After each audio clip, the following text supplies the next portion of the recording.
Les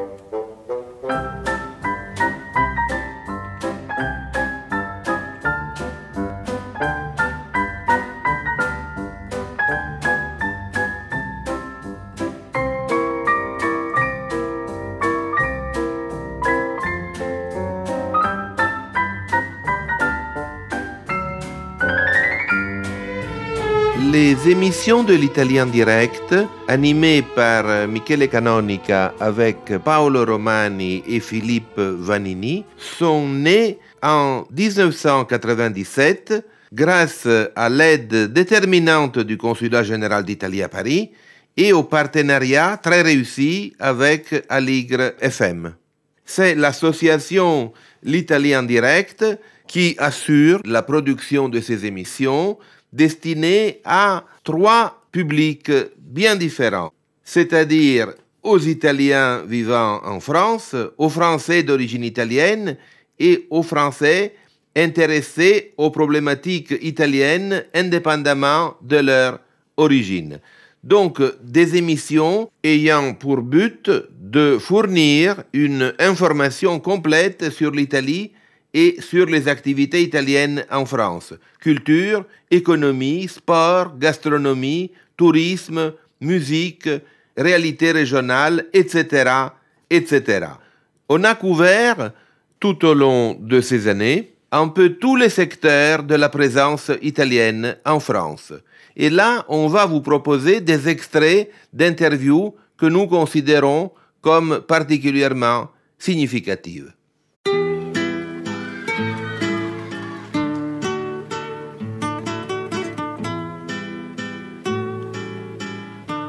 Pour commencer cette anthologie, nous allons écouter la voix de Claudia Cardinale qui répond à nos questions. Vous qui aimez tant l'Italie et qui êtes considérée, professionnellement parlant, comme une actrice italienne, oui. Comment cela se fait que vous avez quitté Rome? Écoutez, en France, on me considère une actrice française. Moi, j'ai parlé italien que quand je suis arrivée en Italie et j'ai commencé à faire du cinéma.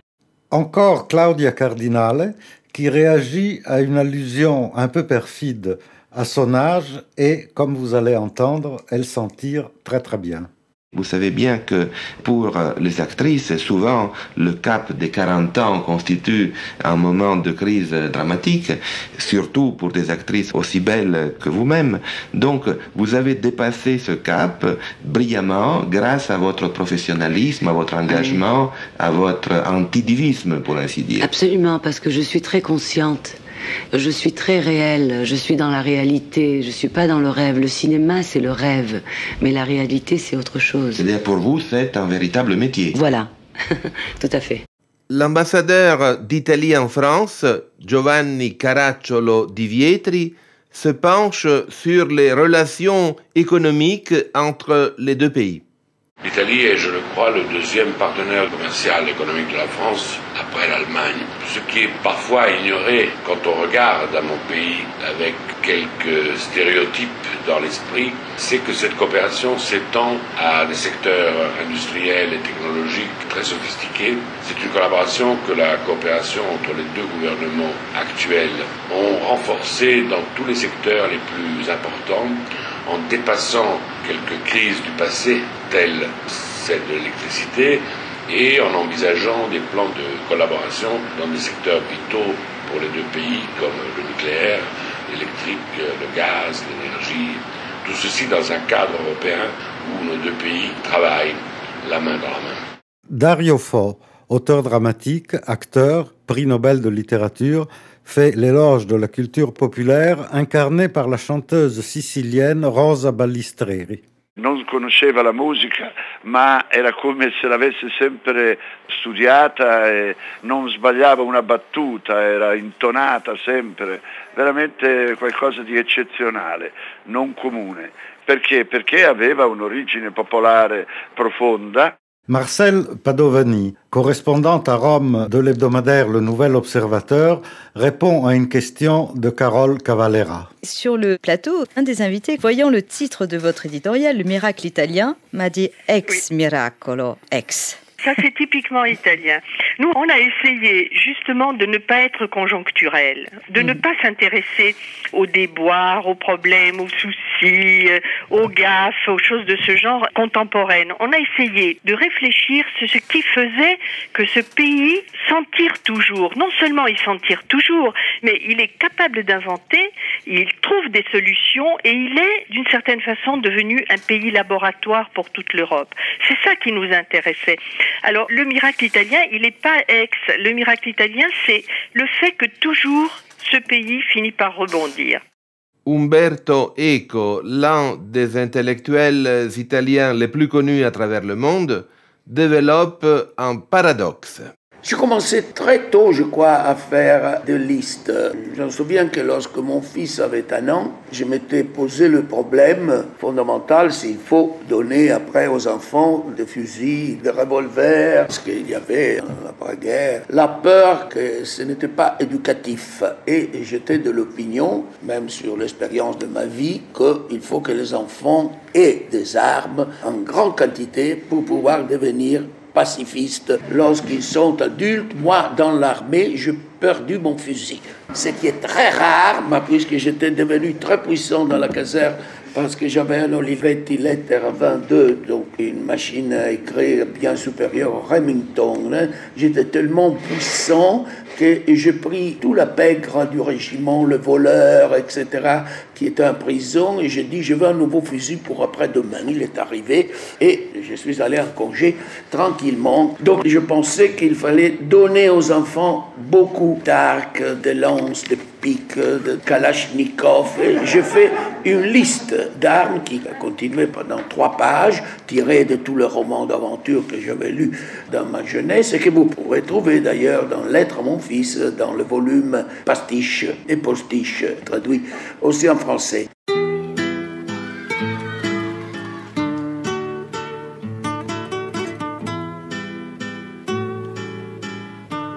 Raphaël Gemignani, un grand coureur cycliste français d'origine italienne, évoque des souvenirs qui nous ramènent à une époque désormais lointaine. Coppi était un peu plus abordable que Gino. Vous savez que Gino refusait de parler le français.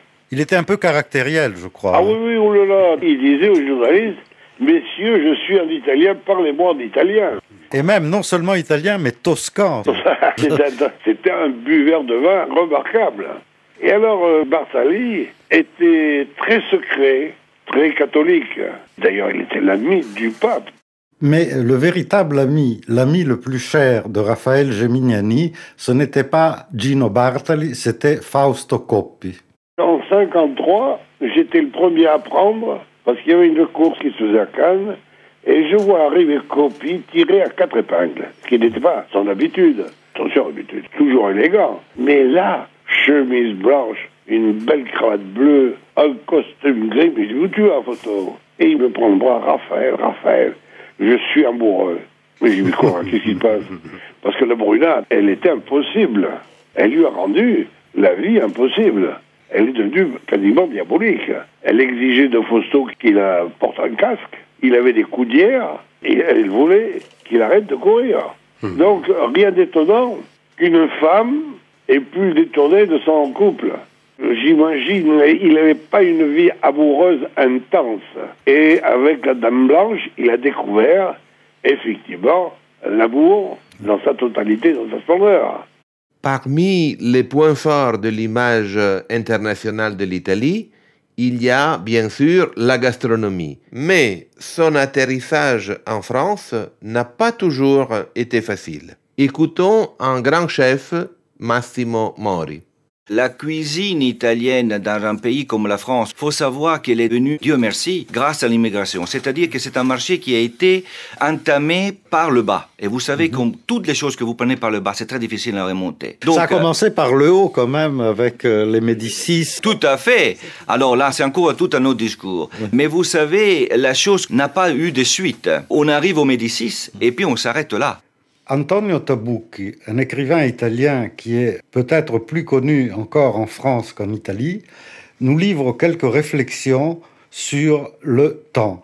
Et ces réflexions, il nous les a livrées à l'occasion de la parution en France de son dernier livre qui s'appelle justement « Le temps vieillit vite, il tempo invecchia in fretta ». Il y a le temps de la mémoire qui est notre temps et j'ai observé, en écoutant des histoires, j'ai noté une chose qui m'a assez intéressé et un peu perturbé, qu'il y a des gens qui ont une nostalgie du mauvais temps qu'ils ont passé dans leur vie. Ça s'est passé avec moi de connaître des gens qui ont eu une vie très difficile, très malheureuse, et à un moment donné, dans la vieillesse, on commençait à ressentir une espèce de nostalgie des temps qui, dans la réalité, avaient été des temps terribles. Alors je me suis posé une question. Est-ce que la nostalgie est une espèce de vide que nous avons dans notre âme et qu'il faut remplir avec ce que nous avons? Et voilà, ça aussi c'est une chose qui appartient à la dimension temporelle.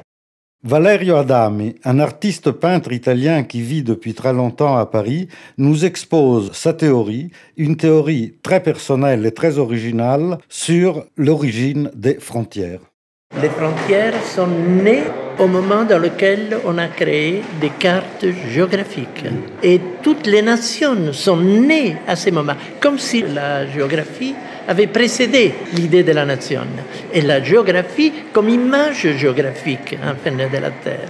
Tout le monde ne le sait pas, mais certains peut-être le savent. Le créateur du personnage mythique d'Astérix est un Italien. Il s'agit d'Albert Uderzo. Du fait de ma naissance en France, la culture française m'a été imposée, c'est évident. Mais il se trouve que dans mon intérieur familial, mes parents parlaient italien et leurs souvenirs étaient italiens. Il y a toujours eu un paradoxe en moi, c'est que je me suis toujours trouvé en France plus italien que français. Et quand je vais en Italie, je me sens plus français qu'italien. Vanoan, qui est professeur de langue et de littérature italienne à l'université d'Hanoï, s'est attelé à une tâche surhumaine. Il a traduit en vietnamien la Divine Comédie de Dante. Il en est venu à bout et nous allons l'écouter nous réciter les premiers vers de sa traduction. Nel mezzo del cammin di nostra vita mi ritrovai per una selva oscura. Đến nửa đường đời, tôi thấy mình trong rừng tối, lạc mất đường chính đạo và linh trình. Grazie, professore.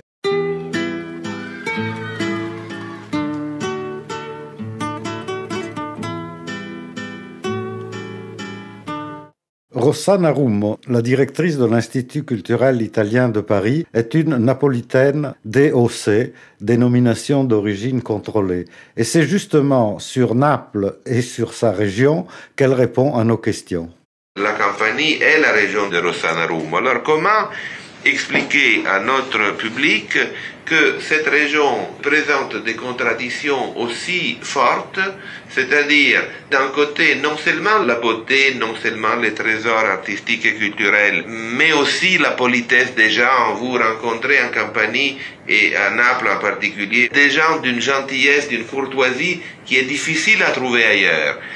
Et de l'autre côté, vous avez ces délinquants déchaînés, vous avez la camorra, le racket, le trafic de la drogue, et même la mini-délinquance, le vol à la tire, etc. Il y a différentes raisons. La première, je pense qu'il y a une raison historique liée à la faiblesse économique dans le sud d'Italie, où l'État a eu beaucoup de difficultés à faire développer un territoire qui a beaucoup de potentialités au niveau de la beauté, du tourisme. Je pense qu'il y a une question méridionale qui n'est jamais résolue. Le grand metteur en scène Ettore Scola nous explique en italien pourquoi il ne veut plus tourner de films. Si je tournais des films en ce moment, dit-il, il serait trop pessimiste. Ho fatto sempre film, sì, di critica e di costume, ma sempre con dentro una speranza, un ottimismo di cambiamento. E adesso questa speranza è difficile, o perlomeno troppo lunga per me. Secondo me la funzione del cinema non è quella di rendere più pessimista di quello che lo è il pubblico. George Smoot, prix Nobel 2006 pour ses recherches dans les domaines de l'astrophysique et de la cosmologie, nous parle de son travail. George Smoot est américain, il est né en Floride, il s'exprime en anglais. il livre ses réflexions sur le travail qu'il a accompli pendant 3 décennies avec des scientifiques italiens. Il explique que ses héros sont Galilée, Fermi, Léonard de Vinci, et que parmi les scientifiques italiens avec qui il a travaillé, il a rencontré des personnalités de tout premier ordre. Il y a aussi un bémol, car il explique que pendant longtemps, la recherche scientifique italienne a été très bien financée, puis les financements se sont réduits, d'où la fuite des cerveaux à laquelle on assiste actuellement en Italie. For about 3 decades, I've been collaborating with various Italian scientists and institutions and the Italian Space Agency and TNR, and it's been a very good experience. Italian research has a tremendous history of being forward-looking and being adventuresome into the new fields and to the new ideas. Some of my heroes are Galileo and Fermi and, of course, Leonardo. But I've had the pleasure of working with some very good scientists. And when I started, Italian science was very well funded, but over the time, the funding has gotten more thin. So unfortunately now, most Italians, when they graduate, have to go out and get postdoctoral fellowships in other countries. And only a few of them are actually returning to Italy, which means Italy is losing some of its best people. La France et l'Italie sont les leaders mondiaux dans le domaine de la mode. Et le styliste Emmanuel Ungaro incarne à merveille ce double leadership. Nous sommes en compagnie d'Emmanuel Ungaro. Ungaro. Je suis né à Aix-en-Provence, bien sûr, mais j'ai toujours revendiqué, parce que Aix-en-Provence est déjà une ville extrêmement italianisante, par l'architecture, par le climat, par la culture. Et d'autre part, j'ai toujours revendiqué mon italianité, qui était un élément important de mon éducation, parce que mon éducation alimentaire était totalement pugliese, des Pouilles. Il y avait toute cette tradition du sud de l'Italie, n'est-ce pas, qui a perduré jusqu'à mon départ d'Aix-en-Provence.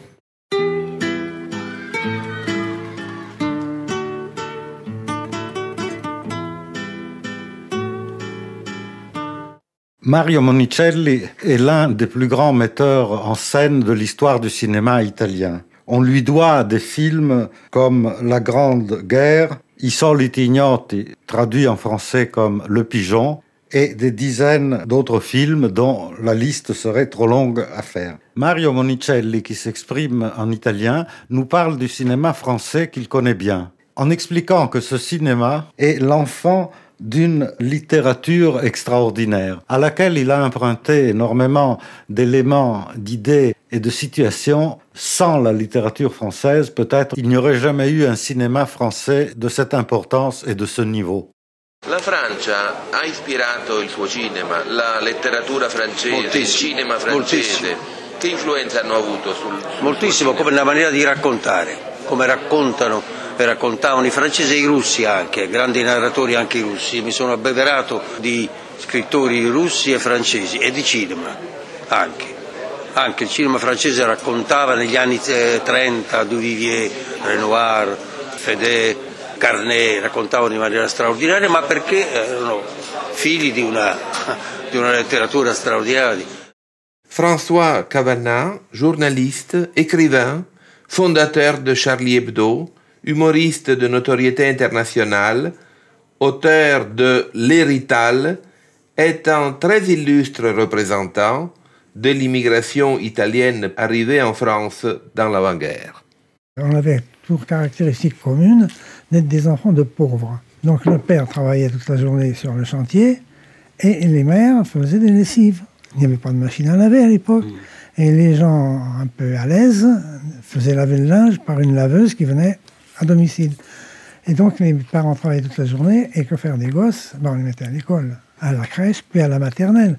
Mais à la maternelle, on nous apprenait à lire et à écrire très tôt. À 4 ans, on commençait. C'est-à-dire qu'à 6 ans, tous les petits rétals avaient cet avantage sur les Français qui commençaient à l'école communale, eux, sachant déjà lire et écrire. Dans la maison, le logement était petit, c'était des taudis. Dans la maison, la famille était là bien serrée, une bonne chaleur familiale.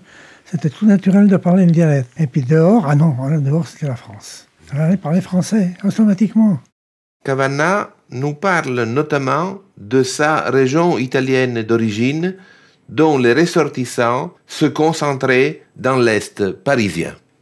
Val Nour, la vallée de petit torrent Nour qui va se jeter au nord dans le Pô et serpente le long d'une vallée comme tout l'Appennin d'ailleurs. L'Appennin est comme des dents d'un peigne, des petites vallées parallèles et c'est une de ces vallées très profondes, très étroites où les gens ne communiquaient pas avec les vallées d'à côté parce que les sommets sont un peu trop ardus. Et on peut dire que l'Est parisien et la banlieue parisienne du côté Est ont été à peu près entièrement peuplé par cette petite vallée, le fameux village de Ferrières, le bourg de Bettola, d'où était originaire aussi mon compatriote, le dernier Polyte XIV, Ponticelli, qui est de Bettola aussi comme par hasard. Oui, c'est le dernier poilu, n'est-ce pas? Le dernier Polyte XIV, en même temps le champion du monde de toute catégorie des militaires de longévité.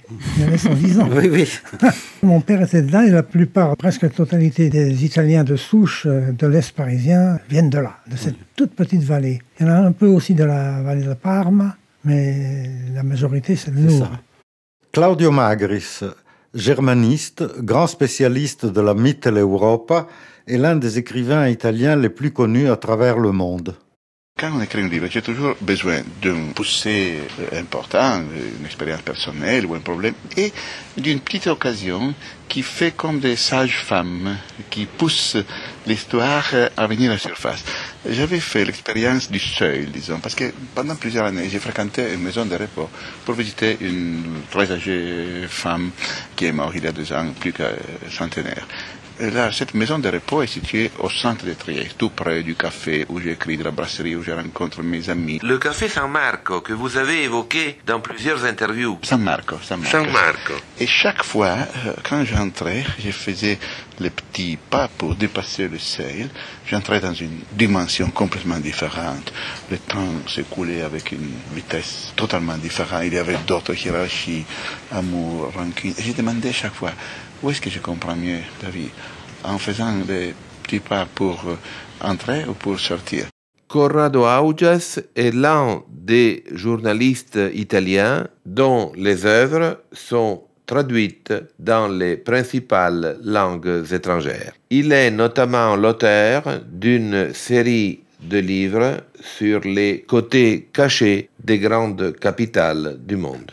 J'ai commencé il y a presque 15 ans par Paris. Pourquoi? En ce temps-là, j'ai commencé à vivre à Paris et je voyais les touristes qui se promènent dans la ville, comme à Rome d'ailleurs, et j'ai eu l'impression qu'ils regardaient les places, les monuments, les immeubles, sans réellement les voir. Mon idée, c'est que pour connaître vraiment, pour maîtriser une ville importante comme Paris ou Rome, il faut savoir pourquoi ces bâtiments, cette fontaine, cet immeuble, l'arc, le musée est là et pourquoi l'autre immeuble à côté n'est plus là. Alors, pour savoir l'histoire des lieux, qui étaient les hommes ou les femmes qui ont habité, les hommes ou les femmes qui ont donné une forme à la ville. Alors, le titre « Les secrets de Paris, les secrets de Rome » vient justement de là. Et pour terminer, une très brève déclaration d'italianité du grand créateur de mode Pierre Cardin. Encore un petit service, c'est-à-dire pour nos auditeurs, une phrase en italien. Sono rimasto un vero italiano. Grazie Pierre Cardin.